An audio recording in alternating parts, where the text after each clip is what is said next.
सुनो, last time theorem यही चल रही थी कि every n dimensional vector space V over F is isomorphic to V over F। ठीक, ये चला था। इसमें हम लोग मैपिंग डिफाइन किए थे कि अगर आप अल्फा चुनते हो पहले vector space V over F का, तो इसका हमने एक बेसिस माना हुआ था, इसकी डायमेंशन n मान करके काम किया गया था। डायमेंशन n माने थे तो इसका बेसिस था alpha 1 alpha 2 so on alpha n, और हमने कहा था अगर इसका कोई भी वेक्टर अल्फा है तो alpha can be written as the linear combination of alpha 1 alpha 2 alpha n, और हम लोगों ने लिखा था अल्फा बराबर दिस, लिखे थे।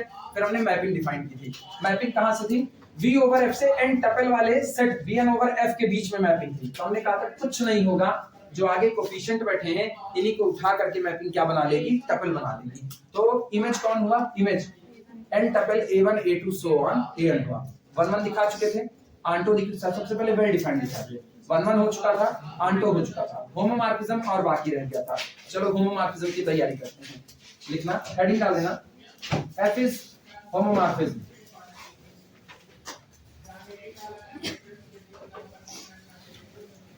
F is homomorphism। ठीक, चलो होमोमॉर्फिज्म के लिए अपने को क्या दिखाना है? F image of lambda alpha plus mu beta is equal to lambda F of alpha plus mu F of beta. या A और B मान करके अगर करोगे तो दिखाना पड़ेगा F of A alpha plus B beta is equal to A F of alpha plus B F of beta. लिखना,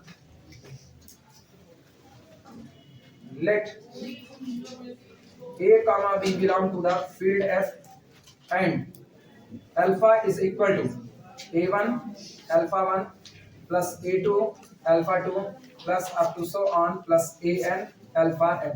ये याद रखना, मुझको सिग्मा लिखना ज्यादा आसान पड़ेगा, हम जानबूझ के इतना बड़ा लिख रहे हैं जिससे तुमको ये बात समझ में आए। अदरवाइज सिग्मा पे काम करें ना तो ये पूरी बात वास्तविकता में क्या लिखी गई है? Sigma a I alpha I और I vary from 1 to तब ये लिखी जाएगी। ठीक, शॉर्ट में। अगला देखता, beta is equal to b1 alpha 1, क्योंकि बीटा भी आप किसका ले रहे हो? V over F का। तो V over F के बेसिस में अल्फा 1 अल्फा 2 अल्फा n ही है। तो B vector beta is equal to b1 alpha 1 plus b2 alpha 2 plus इस तरीके से चलते हुए प्लस bn अल्फा। तैयार हो गया? अब ये बताओ A अल्फा कौन होगा? A अल्फा सब पर A का मल्टीप्लाई हो जाएगा। तो सिग्मा में अगर जाना चाहोगे तो summation A I alpha. Clear हुआ? और अगर इनकी बात करो तो B बीटा कौन होगा? सब पर B का मल्टीप्लाई यानी summation B I alpha I, यही बनेगा। ठीक, शुरुआत करते हैं। डियर को एरिया 51 तो नहीं आ रहा ना? कहां तक है? यहीं तक।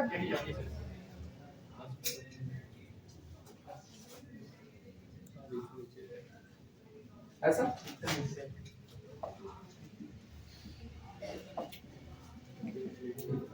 therefore F image of A alpha plus B beta बराबर F image of, कुछ ऐसे सोचो, हम A alpha plus B beta यहीं पर अगर तैयार कर दें, यहां देखना, यहां A alpha plus B beta. कितने समझदार तो तुम लोग हो कि हम ये बात लिखने का जोखिम उठा सकते हैं। ये बताओ A से मल्टीप्लाई B से मल्टीप्लाई, तो क्या दोनों जगह से अल्फा 1 को कॉमन किया जा सकता है? तो वास्तविकता में यहाँ बना होगा A1 प्लस B B1 और बाहर कितना? अल्फा। क्लियर है सबको? अगला सुनना, यहाँ A का मल्टीप्लाई यहाँ B का और ऐड कर दो तो कितना हुआ? Plus A2 plus B B2 और यहाँ कितना? बाहर अल्फा 2। और इस तरीके से चलते हुए सो ऑन प्लस यहाँ पर AN प्लस BN और बाहर कितना? अल्फा। लिखा जा सकता है कि नहीं? सोचो अगर हम इसको सिग्मा पर लिखे होते तो ये था समेशन B, अच्छा उल्टा करें, हाँ लिखिए summation BI alpha I very from 1 to n। अब सोचो यहाँ मल्टीप्लाई हुआ होगा A का, तो सब पर A का था ना, तो A ही रहता। यहाँ पर B का, सोचो जोड़ने पर क्या आता? जोड़ने पर आता summation AI plus BI alpha I और I very from 1 to n। इसको जरा ओपन करो, क्या यही बनेगा कि नहीं बनेगा? सिग्मा पर काम करना आसान है अगर आपको समझ हो सिग्मा की, तो आपको इतनी बड़ी बड़ी चीजें बार बार नहीं लिखनी पड़ेगी। लेकिन फिर भी दुर्घटना से देर भली, अगर दिक्कत लगती है तो ये चीजें ज्यादा बेहतर है। क्लियर है ये बातें?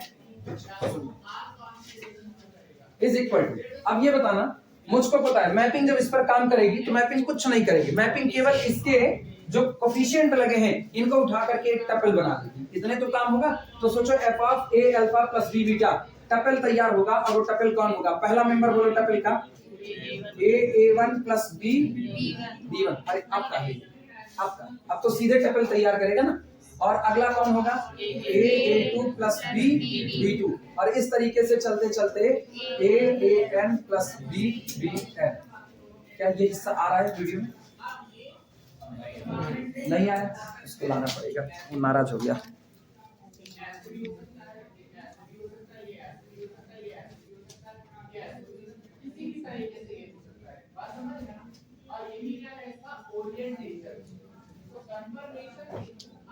अब आया, उसकी नाराजगी दूर करनी पड़ती है ना।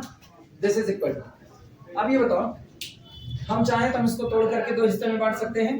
पहला हिस्सा देखना, पहला हिस्सा a1 a2 a को अलग कर दे रहे हैं, a1 comma a2 comma up to so on comma a अलग हुआ, प्लस अगला bb1 bb2 so on bbn अलग हो गया। क्या इस पूरे में से a को कॉमन कर, अच्छा जोड़ो, क्या ऊपर वाला ही मिल रहा है कि नहीं? तो क्या पहले में से a दूसरे में से b को कॉमन कर सकते हैं? यानी ये अपने पास बनेगा this is equal to a बाहर a1 a2 up to so on an, और प्लस b बाहर b1 b2 bn। अच्छा ये तो बाहर रहा a, जरा इसको पहचानो, ये ना कोफिशिएंट है, किसके कोफिशिएंट है? अल्फा वाले के। तो इसका मतलब वास्तविकता में ये कौन होगा? f ऑफ अल्फा होगा। तो a f of vector alpha, और प्लस ये किसके कोफिशिएंट है? बीटा वाले के। तो ये है b into f of beta. और सोचो हम लोग चले कहां पर थे? f of a alpha plus b beta, और आया कितना? a f of alpha plus b f of beta. सहमत हो? और ये बात किसके लिए? For all alpha comma beta belong to the v over. क्या यही होमोमॉर्फिज्म की प्रॉपर्टी है? F11 बन चुका था, आल्टो बन चुका था, होमोमॉर्फिज्म और बन गया। क्या बन चुका है? आइसोमॉर्फिज्म। नोट कर लो, नोट कर लो बस। अब इस चैप्टर में न्यूमेरिकल रहेगा, लीनियर ट्रांसफॉर्मेशन आएगा ना, वहां इसके बारे में और पढ़ा जाएगा। अभी तो हम लोग केवल आइसोमॉर्फिज्म जानते हैं। अगर अपने लोग ना उतना पढ़े नहीं पीछे कोरोना की वजह से, और बाकी अगर पढ़ते ना तो डिट्टो यही थ्योरी ऐसी ही ग्रुप में चल रही है। ग्रुप में भी पहले ग्रुप होमोमॉर्फिज्म ग्रुप आइसोमॉर्फिज्म बता देता था, फिर उसके बाद चैप्टर खोलता था अच्छे से।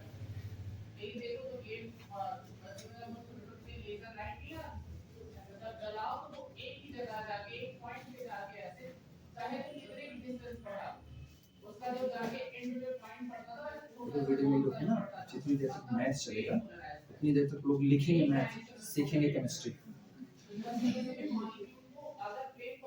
की आवाज को अपने गले में पहन रहे हैं, गले में तो पड़ा।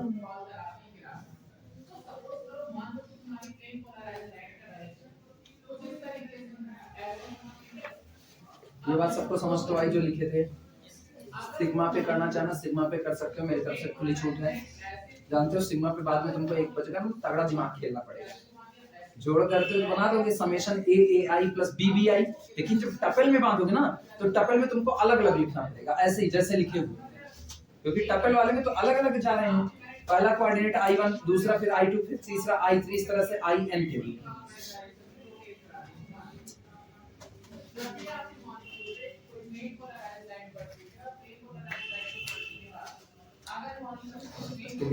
तक बचा रहे कुछ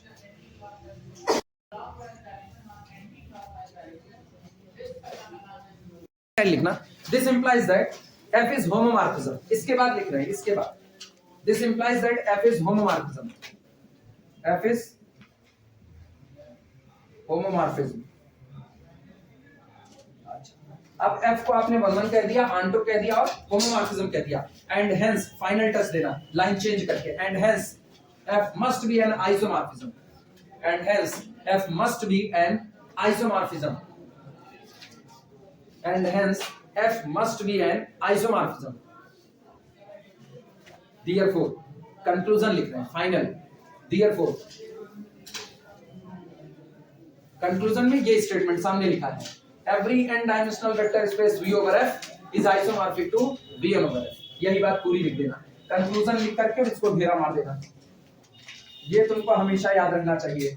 इस दुनिया में n डायमेंशनल कोई भी वेक्टर स्पेस होगा वो Vn/F के हमेशा कैसा होगा, आइसोमॉर्फिक होगा। Every n dimensional vector space V/F must be isomorphic to Vn/F। ये सामने स्टेटमेंट लिखा और तुरंत न्यूमेरिकल की शुरुआत।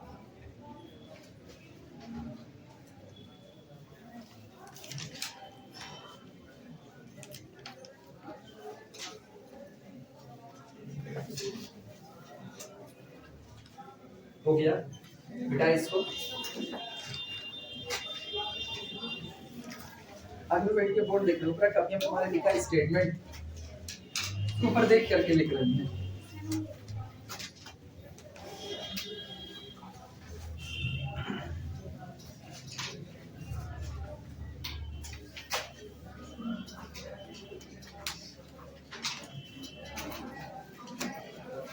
चल पहले न्यूमेरिकल की शुरुआत करते हैं।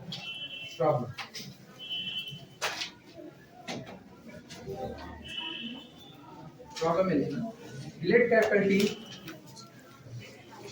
be the transformation from V2/R to V2/R. V2/R to V2/R be defined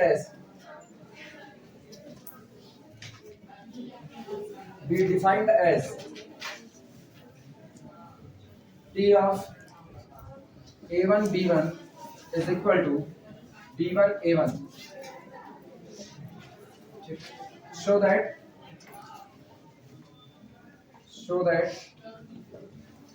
capital T is an isomorphism.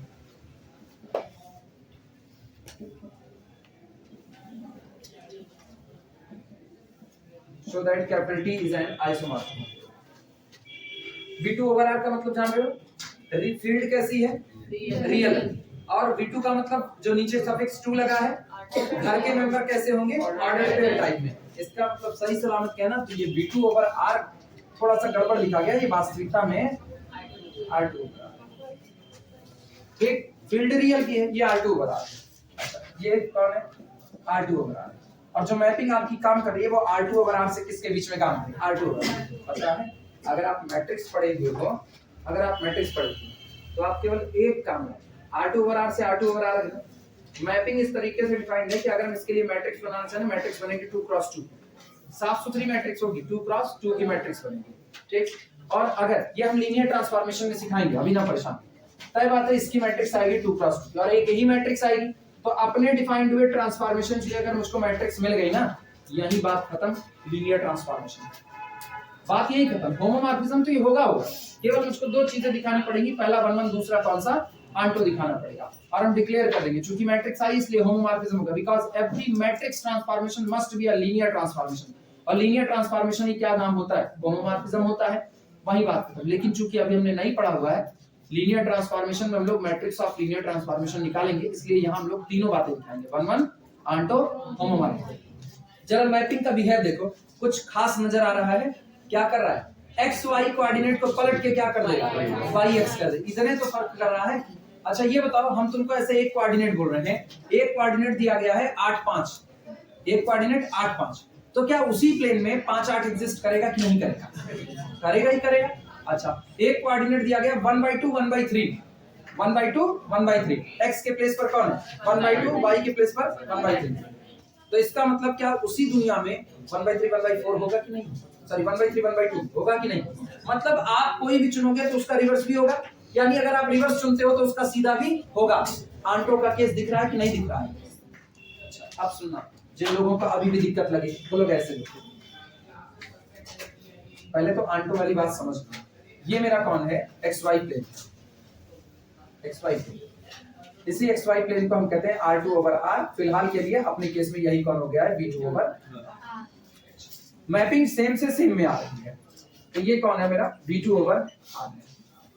ये बताना है एक्स एक्सिस पर हम एक पॉइंट ले रहे हैं, एक्स एक्सिस पर पॉइंट मौजूद है, सोच करके जवाब दो, क्या R2/R ग्रुप बनाता है कि नहीं बनाता है, ग्रुप बनाता है कि नहीं, ग्रुप बनाता है। तो हर एलिमेंट का इन्वर्स भी इसी में मौजूद होगा, छोड़ो हमको इन्वर्स की दरकार भी नहीं है। हम कहते हैं अगर R2/R में कहीं पर मुझको, यहाँ हम चल रहे हैं x डिस्टेंस पर, यहाँ x पर और यहाँ चल रहे y पर, तो बोलो ये जो पॉइंट होगा, ये पॉइंट कितना x चले y चले कौन होगा, ये x का मान। x और y कोई नंबर होंगे ना, नंबर होंगे तो नंबर एक फिक्स डिस्टेंस होती है, इसका मतलब आप हमेशा एक दूरी चल पा रहे हो कि नहीं। अब यहाँ पर बोलना x एक नंबर था कि नहीं था, y एक नंबर था कि नहीं था, दोनों थे। अब की बार इस पर y डिस्टेंस आगे बढ़ो, कितने डिस्टेंस करें आगे बढ़ने को, y डिस्टेंस। चलो यहाँ पर बढ़ गए, मान लो इतना, यहाँ ये डिस्टेंस कौन है, y। x एक नंबर ही तो था, जितना नंबर ये लिखा गया है ना, कौन सा ये वाला, उतने नंबर इस पर आगे बढ़ो। तो जितना लिखा गया उतने ही तो आगे बढ़ रहे हो, तो बोलो कितना आगे बढ़ोगे, x आगे बढ़ोगे। यहाँ कहीं पर आ गए, ये कौन है, x। तो ये बताओ ये वाला पॉइंट कौन होगा, ये y कॉमा। अब गौर करो, अगर इधर हम चुनते y कॉमा x तो उधर हमको कौन मिल जाएगा, मतलब ये कौन है, ये कौन है, ये कोडोमेन। वो कौन है, कोडोमेन में चुने गए हर पॉइंट के लिए उधर आपको एक पॉइंट मिल रहा है कि नहीं। सोचना, हम यहाँ पर चुन रहे हैं, यहाँ पर खड़े हैं 3 डिस्टेंस पर, और यहाँ नीचे हम आकर के खड़े हो गए हैं कितने पर, -2 पर। तो ये पॉइंट कौन होगा, 3, -2। ठीक है, क्या वहां पर -2, 3 नहीं होगा। -2 का मतलब यक्स पे कितना चले, यक्स पर -2 चले, ये गौर। x पर आ गए -2 और y पर कितना चलोगे, 3 चलोगे, तो ऊपर वाले भी यहाँ पर आए, ये पॉइंट आया, ये कौन था, -2, 3। सोचो पॉइंट यहाँ था तो इसकी इमेज कहाँ है, यहाँ, मतलब पॉइंट यहाँ था तो इमेज ऐसा। क्लियर हुआ। अब हम तुमको एक ज्योमेट्री बना के दिखा रहे हैं, लिख देंगे तो इसको तुरंत प्रूफ कर देंगे, लेकिन पहले इसको समझ करो कि तुमको ये पता चल जाए ना मैपिंग वास्तविकता में बिहेव कैसा कर रहे हैं। पता है, जब आपको किसी ट्रांसफॉर्मेशन का एक्चुअल बिहेव जानना हो ना, तो केवल ये पता करना ना आपका ट्रांसफॉर्मेशन बेसिस पर क्या बिहेव कर रहा है। स्टैंडर्ड बेसिस पर अगर आपको बिहेव पता है, ये याद रखना, कोई आदमी तुम्हारे परिवार के मेंबर के साथ जो बिहेव कर रहा है, अगर वो तुम्हारे परिवार से खार खाया बैठा है तो ऑब्वियस सी बात है वो तुमसे भी दुश्मनी मोल लेगा। तो अगर आपके बेसिस को ही नहीं पसंद कर रहा है तो क्या तुमको पसंद कर सकता है, सीधी सीधी बात है। जो मेरे घर को नहीं पसंद कर रहा है वो मुझको कैसे पसंद करता है। हाँ, कुछ मामले में बातें उल्टी हो सकती हैं, उन मामलों को छोड़ा जाए तो ज्यादा अच्छा है। ठीक, अगर आप बेसिस को नहीं पसंद कर रहे हो तो इसका मतलब बेसिस से जो भी जनरेट हो रहा है आप उसको भी पसंद नहीं करते हो। मुझको सैमसंग कंपनी नहीं अच्छी लगती, मान लो, वो अलग बात है, मुझको अच्छी लगती है। अब अपना S72 हमको देगा फ्री में तो काहे बेकार लगेगा ना। 1 लाख का मोबाइल कोई फ्री में देगा, बेकार लगेगा नहीं। अब मुझको नहीं पसंद है अगर वो कंपनी, तो क्या उसके प्रोडक्ट की हम बड़ाई कर पाएंगे, नहीं।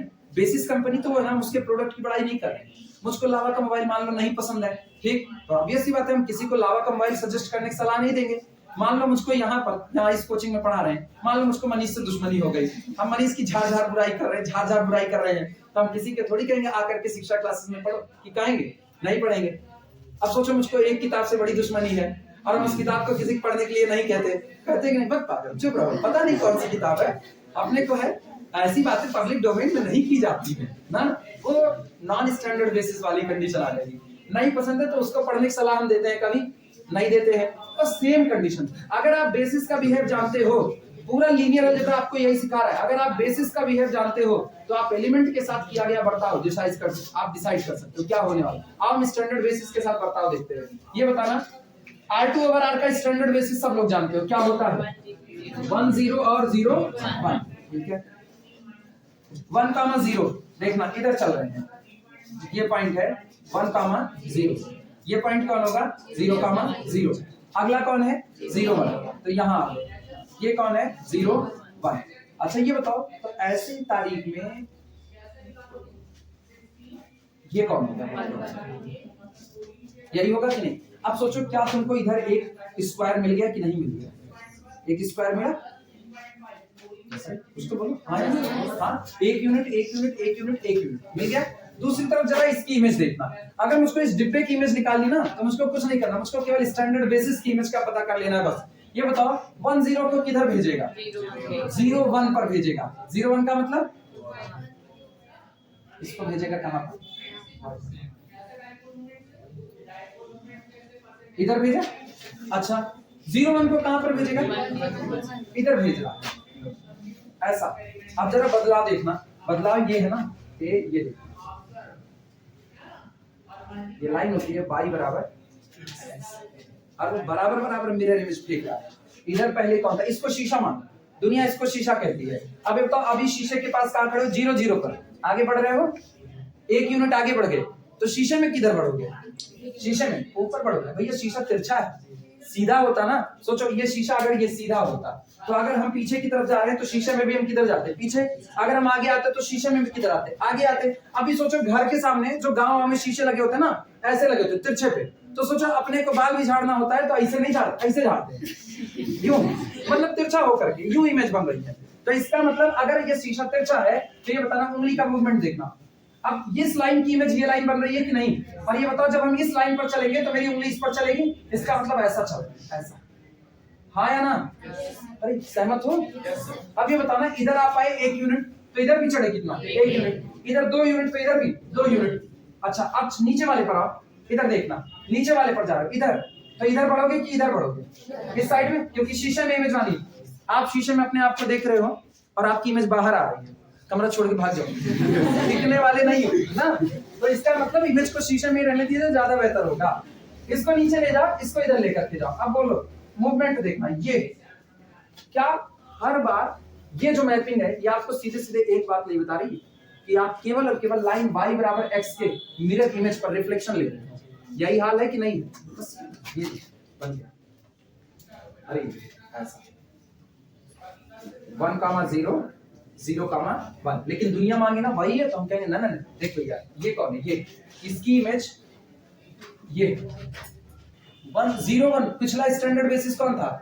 0 1 के एलिमेंट को कहां भेजा? 1 0। और ये कौन है? 1 0, इसको कहां भेज रहा है? 0। ऐसा है। अब देखो ये होमोमॉर्फिज्म है ना, होमोमॉर्फिज्म है तो ओरिजिन को कहां भेज रहा है? ओरिजिन पर, क्योंकि मुझको पता है शीशा जिस पिन पर टिका हुआ है उस पिन की इमेज वही होगी, कोई दूसरा नहीं होगा। शीशा इसी पिन पर ओरिजिन से पास हो रही है लाइन, उसी पर टिका, तो 0 0 की इमेज कितनी होगी? 0 0। मैपिंग कुछ पता चली ना? ये बिहेवियर है इसका। चलें अब प्रूफ किया जाए।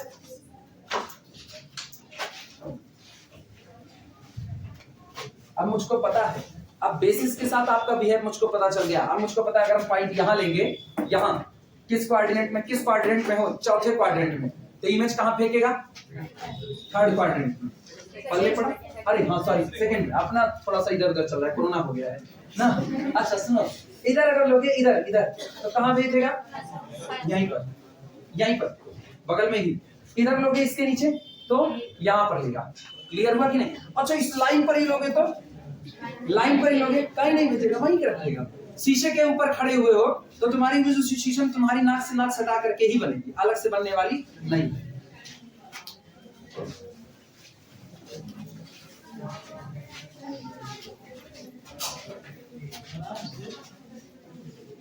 चलें प्रूफ किया जाए। सबसे पहले लिखना T is 1 1, पहला T is 1 1।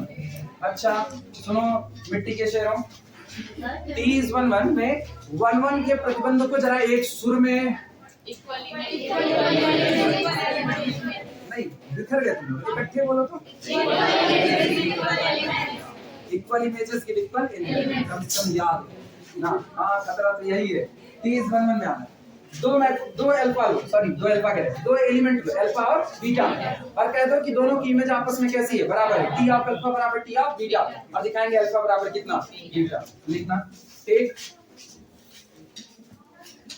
Vector alpha is equal to a1 b1 और vector beta is equal to a2 b2 and both belong to the b2 over r। both belong to the V2 over R।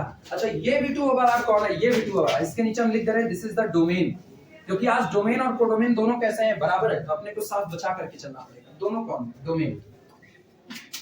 ठीक। अच्छा ये बताओ जो अंदर की entry है वो कहां से आएगी? फील्ड से। ठीक। एंड या where AI, BI belong to the R, और I बराबर कितना? 1, 2। मतलब A1 B1 A2 B2 दोनों किसके होंगे? R के होंगे। लेट माना T ऑफ अल्फा बराबर T of beta, low image को बराबर मान दिया, इमेज बराबर। अब equal images give equal element की थ्योरी अगर सही हो जाती है, यानी अल्फा बराबर बीटा आ जाता है, तो आपकी मैपिंग कैसे हो जाएगी? 1 1। बोलो T ऑफ अल्फा यानी कि T ऑफ A1 B1 बराबर T of A2 comma B2। Image क्या, सॉरी मैपिंग ऐसी है कि मैपिंग कहेगी जब हम इमेज बनाएंगे तो इनको ऐसे पलट देंगे, तो इसका मतलब रिजल्ट क्या आएगा B1 कामा A1, और इधर रिजल्ट क्या आएगा B2 कामा A2। और मुझको पता है दो ऑर्डर्ड पेयर तब बराबर होते हैं जब करस्पॉन्डिंग एंट्री बराबर हो। इसका मतलब दिस इंप्लाइज दैट B1 बराबर B2 और A1 बराबर A2 दोनों। अच्छा अब अगर A1 बराबर A2 सॉरी A1 बराबर A2 और B1 बराबर B2 है तो ऑर्डर्ड पेयर A1 B1 बराबर ऑर्डर्ड पेयर A2 B2 हुआ क्यों? और ऑर्डर्ड पेयर A1 B1 होता कौन? अल्फा, और ordered pair A2 B2 beta. यानी this implies that ordered pair A1 B1 बराबर ऑर्डर्ड पेयर ये A1 बराबर B1 सॉरी A1 B1 इनको रखा, तो अब A1 को हटाओ, A1 की जगह कौन आएगा A2, और B2 की जगह सॉरी B1 की जगह B2, और इसका मतलब दिस इंप्लाइज दैट अल्फा बराबर हो गया। This implies that T is 1 mapping को 1 कह चुके हैं और आन तो पहले ही कह चुके हैं लेकिन लिख दे रहे हैं।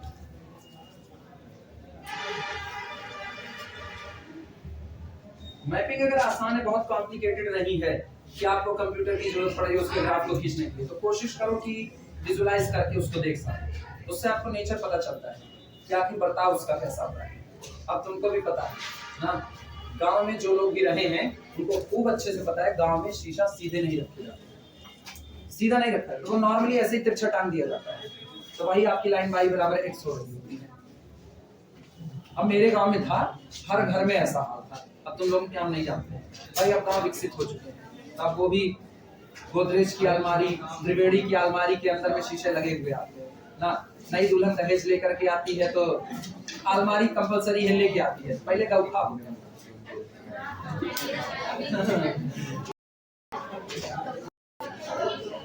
दूर ढिबरी जलती थी, ढिबरी उसी में रख के जला रहे थे ना, और नॉर्मली खोपड़े ऊपर लगाने के लिए सरसों तेल ओलना उसी गौठे में रख दिए जाते हैं, और गौठे में ही कभी कभी आपको संतरे वाली टॉफियां रखी मिल जाती थी, अगर आपकी किस्मत अच्छी है तो मिल जाता था। और हम लोग ऐसे खोजते रहते थे, गौठे गौठे खोजते थे, कुछ नहीं दलिद्रे तो थे, खोजते थे खाने पीने के सामान बस, खाली कुछ नहीं मिलेगा, जाएंगे गन्ना खेत में गन्ने चुने, हो गया हो तो हटाया जाए, हो गया सबका।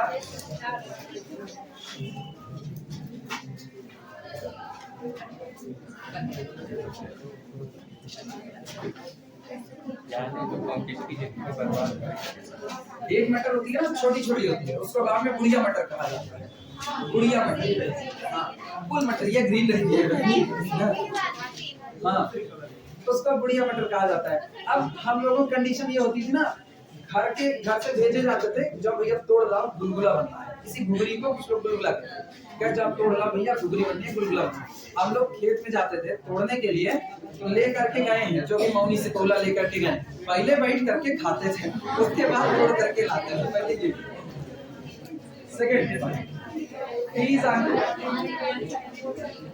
लिखो, प्लीज एक्ट इसमें लिखना ऐसे, for every B1, A1 belong to the B2 over R, और ये कौन है आज पहचान लो, ये कौन है, codomain, codomain. There exist A1, B1 belong to again उसी B2 ओवर R में, लेकिन अब की ये कौन है, डोमेन। एक्चुअली है क्या ना, A1 B1 A2 B2 कुछ भी आप लिखो, जैसे आपने A1 B1 लिखा, नंबर ही तो है, और जब आप ऑर्डर्ड पेयर बनाते हो, अगर आपने एक ऑर्डर्ड पेयर बनाया 1 2, तो उसी दो नंबर का इस्तेमाल करके अगला ऑर्डर पेयर क्या 2 1 नहीं बनेगा, बनेगा।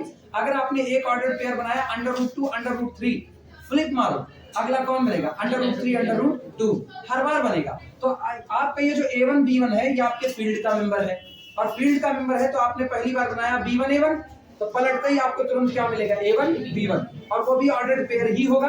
और मुझको पता है सारे रियल ऑर्डर्ड पेयर आज की तारीख में किसके पास है, B2 ओवर R के पास। बस चलना हमको काम, एक बार आपको डोमेन कहेंगे, और डोमेन में मौजूद एलिमेंट के लिए प्री इमेज किसमें आ रही है, कोडोमेन में मौजूद एलिमेंट के लिए प्री इमेज किसमें आ रही है? डोमेन में आ रही है। इसलिए ऐसी बातें लिखी जाती है। ठीक, सच दैट ये इस प्रकार होगा कि टी इमेज ऑफ इसकी a1 b1 is equal to क्या बनेगी?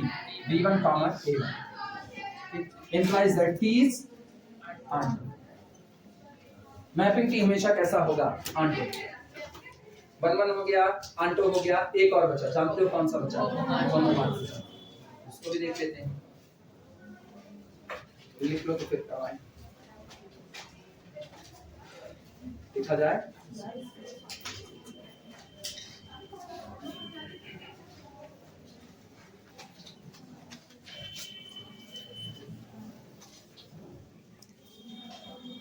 हेडिंग डाल देना, T is isomorphism, sorry homomorphism. T is homomorphism. Short में लिखना चाहो लीनियर ट्रांसफॉर्मेशन कह सकते हो, दोनों बातें एक ही। T is linear transformation. चलो लेते हैं, let a comma b belong to the field R and alpha is equal to a1 comma b1, beta is equal to a2 comma b2, beta to लिखा है b2, both belong to the b2 over R। पता है ये कौन होगा? दो में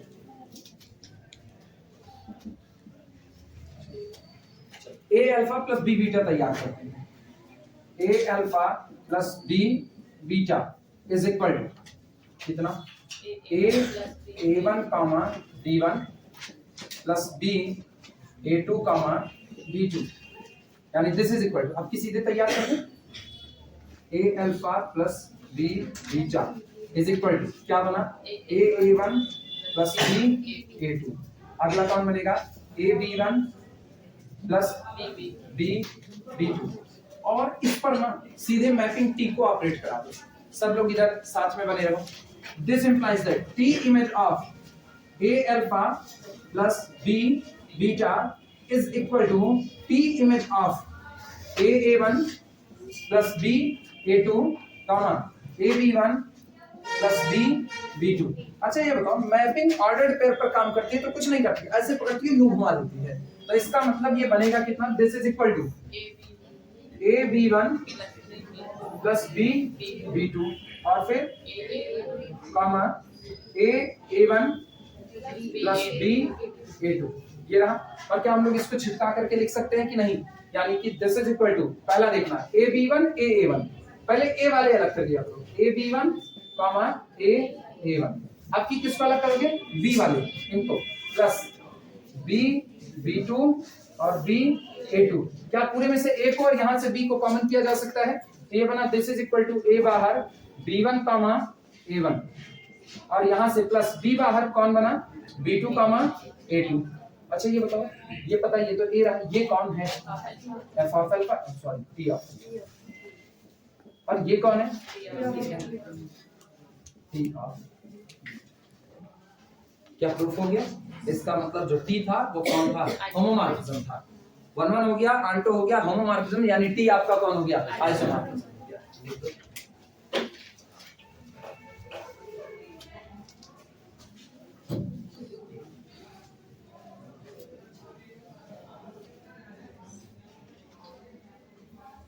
ऐसे ही एग्जाम में मान के चलो 95% एक न्यूमेरिकल ऐसा ही दिया जाएगा कंफर्म, और यही साबित करना होगा कि दिखाइए, या तो ये कहेगा, या तो दिखाइए लीनियर ट्रांसफॉर्मेशन है मतलब होमोमॉर्फिज्म है, और या तो कहेगा आइसोमॉर्फिज्म। मिले तय बात है। 5 नंबर में एक न्यूमेरिकल ऐसा 100% श्योर। अरे अभी 95 बोले थे ना, 95% श्योर है। इस दुनिया में 100 तो कुछ भी नहीं मिलता।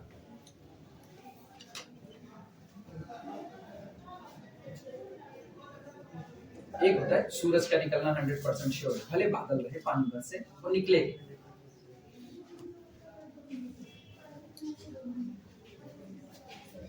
नोट कर लो।